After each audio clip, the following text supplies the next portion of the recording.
Continuamos hoy, amigo oyente, nuestro viaje por la Epístola de Santiago. Y al llegar hoy a este último capítulo, el capítulo 5 de esta pequeña Epístola de Santiago, el tema que tenemos ante nosotros es una advertencia a los ricos y el valor de la inminente venida de Cristo. También hay otros temas que se presentan aquí. Debemos decir que por primera vez hemos notado que los capítulos 4 y 5 de esta Epístola de Santiago proveen mucho material para mensajes, y quizá uno pueda sacar más mensajes diferentes de estos dos capítulos que de cualquiera otros dos capítulos de la Biblia. Habíamos pensado que podríamos concluir hoy con este capítulo 5, pero vemos que hay demasiado aquí para estudiar en un solo día. Así es que hemos reducido un poco la marcha de nuestro autobús bíblico para poder apreciar el escenario que nos rodea. En los primeros versículos de este capítulo tenemos una parte que trata con los ricos, y como usted puede apreciar, es una advertencia a los ricos. Estamos hablando ahora de una clase de gente de la cual conocemos muy poco en realidad. Nunca hemos pertenecido a esa clase. Pero quizá el lenguaje más duro que uno pueda encontrar en la Biblia se encuentra en estos primeros versículos del capítulo 5 de la Epístola de Santiago.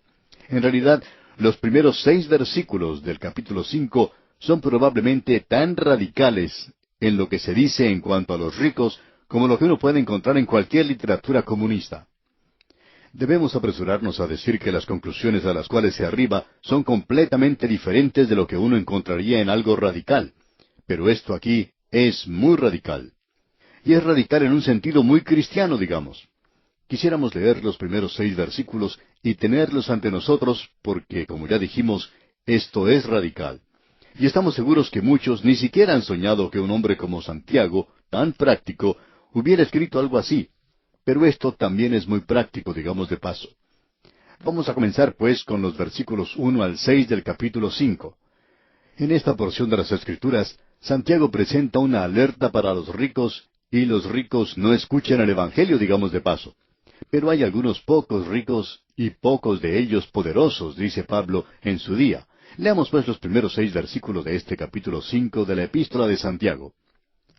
Vamos ahora, ricos, llorad y aullad por las miserias que os vendrán. Vuestras riquezas están podridas, y vuestras ropas están comidas de polilla. Vuestro oro y plata están enmohecidos, y su moho testificará contra vosotros, y devorará del todo vuestras carnes como fuego. Habéis acumulado tesoros para los días postreros. He aquí clama el jornal de los obreros que han cosechado vuestras tierras, el cual por engaño no les ha sido pagado por vosotros.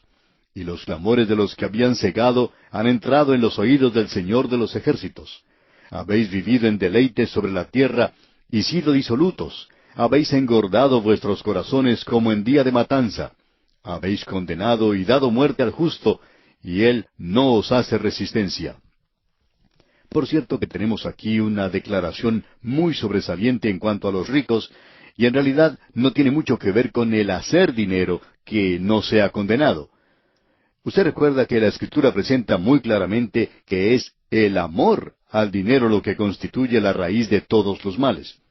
El dinero en sí mismo no es algo inmoral, tampoco es algo moral, pero es la forma en que la persona trata de utilizar el dinero lo que determina si es moral o inmoral. El hombre rico puede utilizar su dinero de una forma maravillosa, de modo que estudiemos esto porque este es un pasaje de las Escrituras que opinamos nosotros se ha malentendido en gran manera. Mucho de lo que dice aquí Santiago es malentendido, y aquí él dice que ellos deben llorar y aullar. Y esa palabra aullar es algo bastante fuerte. Luego él dice, por las miserias que vendrán. Tenemos una forma de expresión bastante dura aquí ante nosotros. Y Santiago continúa diciendo, vuestras riquezas están podridas y vuestras ropas están comidas de polilla. Aquí tenemos una declaración muy radical, por cierto. Es una declaración muy dura contra los ricos. Tenemos aquí una condenación muy clara de los ricos, no del dinero y tampoco del obtener dinero de una manera legítima, tampoco el utilizarlo de una manera honrada, sino que se habla de obtenerlo en manera ilegal, ilegítima, de obtenerlo aplastando a los pobres o acumulándolo por medios deshonestos y simplemente aferrarse a él. Usted y yo, amigo oyente, estamos viviendo en un día cuando necesitamos darnos cuenta de que los ricos están controlando al mundo. No creemos que haya ninguna duda en cuanto a esto.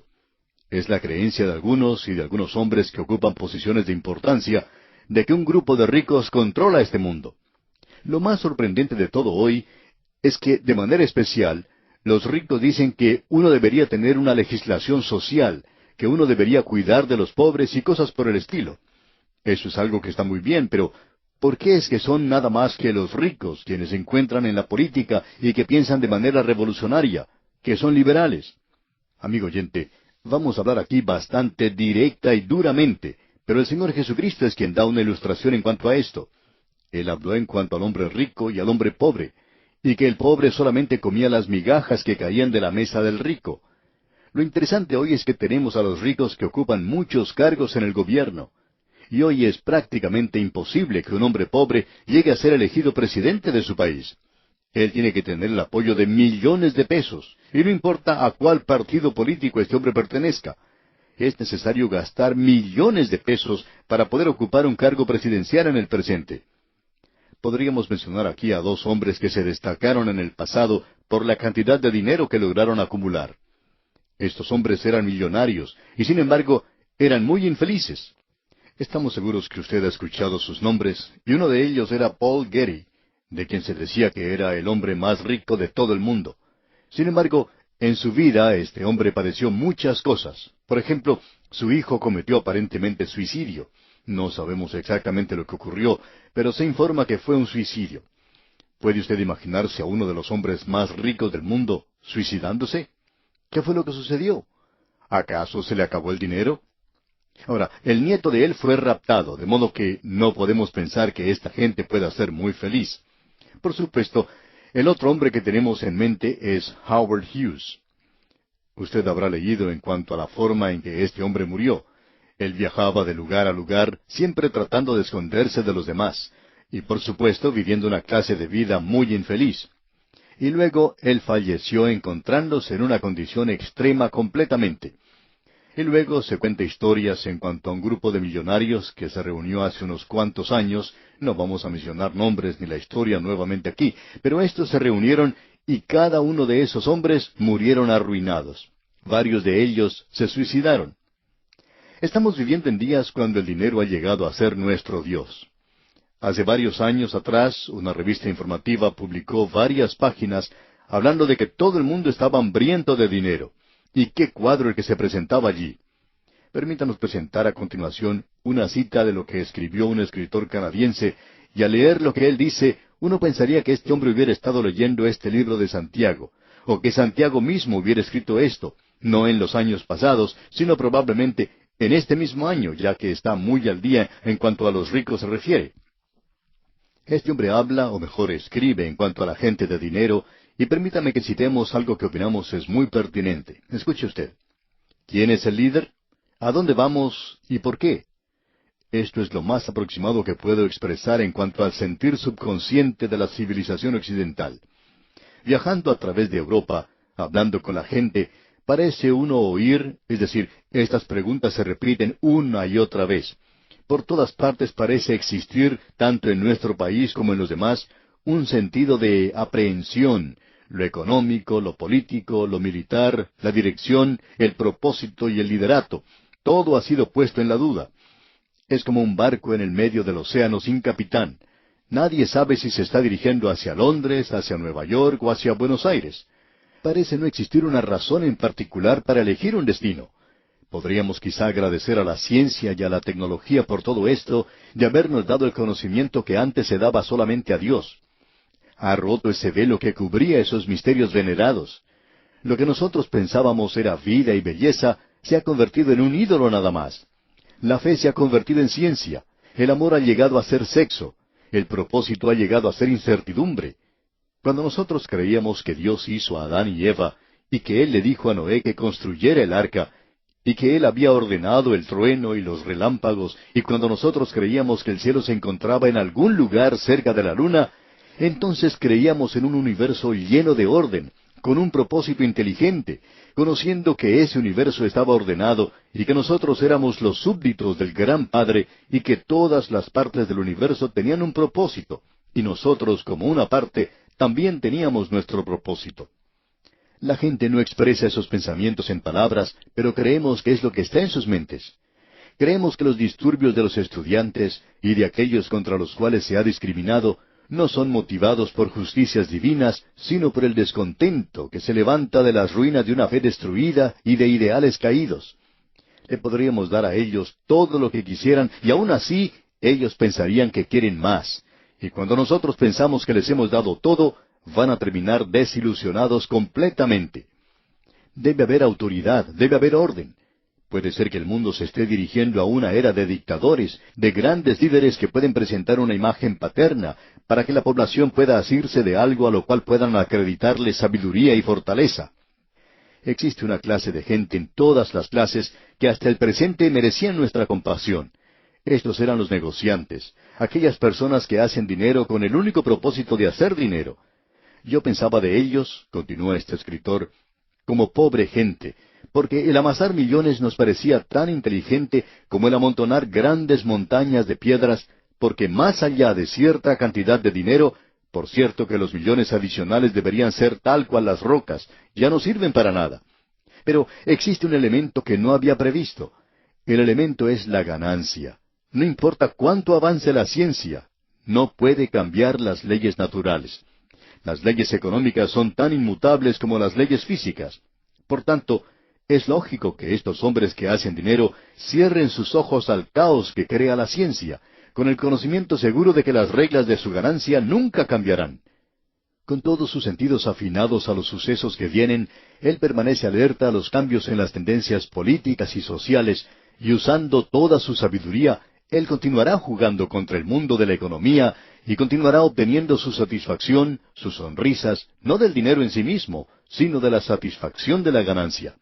Así es que aquellos que han tenido pérdida y han puesto detrás de ellos todas esas nociones que hubieran podido tener de idealistas, de románticos y sentimentales, como reinaron majestuosamente en los días del rey Arturo, para ellos el mundo, no importa cuánto cambie, siempre permanecerá igual.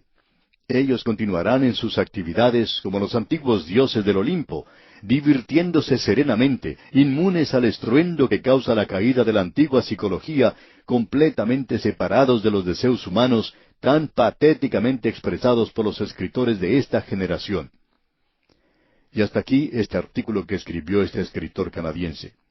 Y esta es una generación, amigo oyente, que ha creado un arte vil, una literatura vil y cosas por el estilo.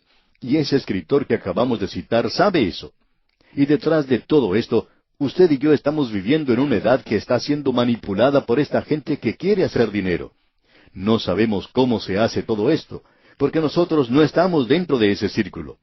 Y es sorprendente, amigo oyente, que Santiago, hace más de 2000 años, pudiera dirigirse directamente a nosotros como si él estuviera viviendo con nosotros hoy. Escuchemos ahora lo que nos dice en el versículo 3 de este capítulo 5 de su epístola.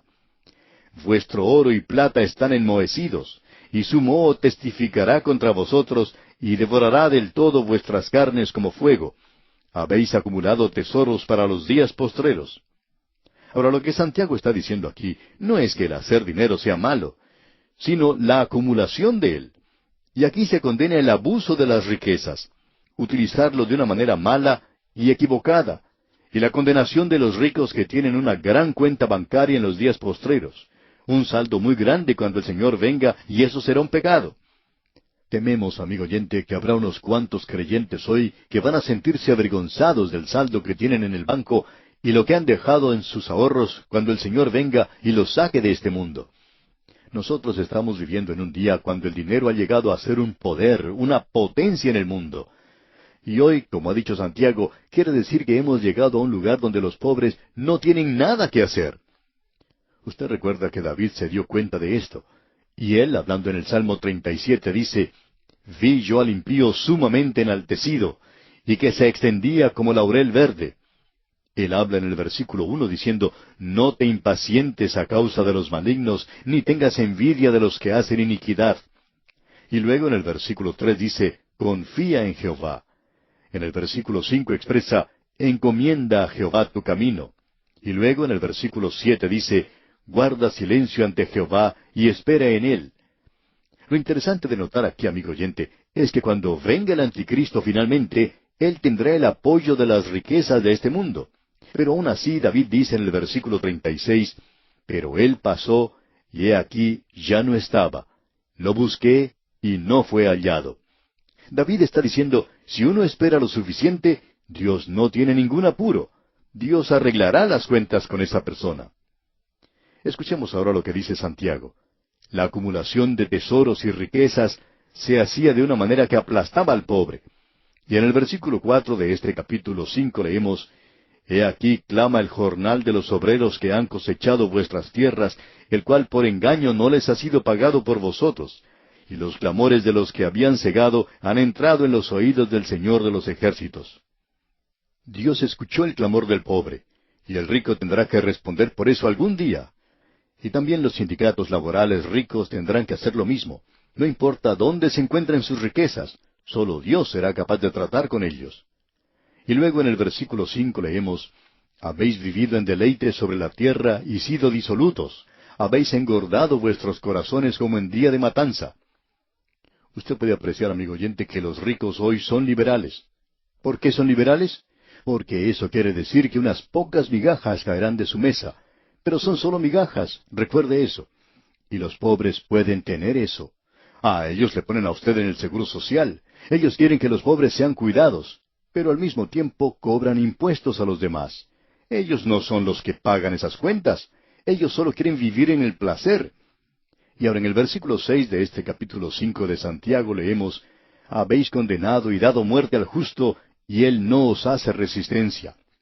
Dios no está actuando en juicio contra ellos, y esa es una de las cosas más sorprendentes en cuanto a esto. Ahora, ¿qué es lo que el pueblo de Dios puede hacer en días como estos? Bueno, esa es una pregunta práctica, y vamos a responderla, Dios mediante, en nuestro próximo programa.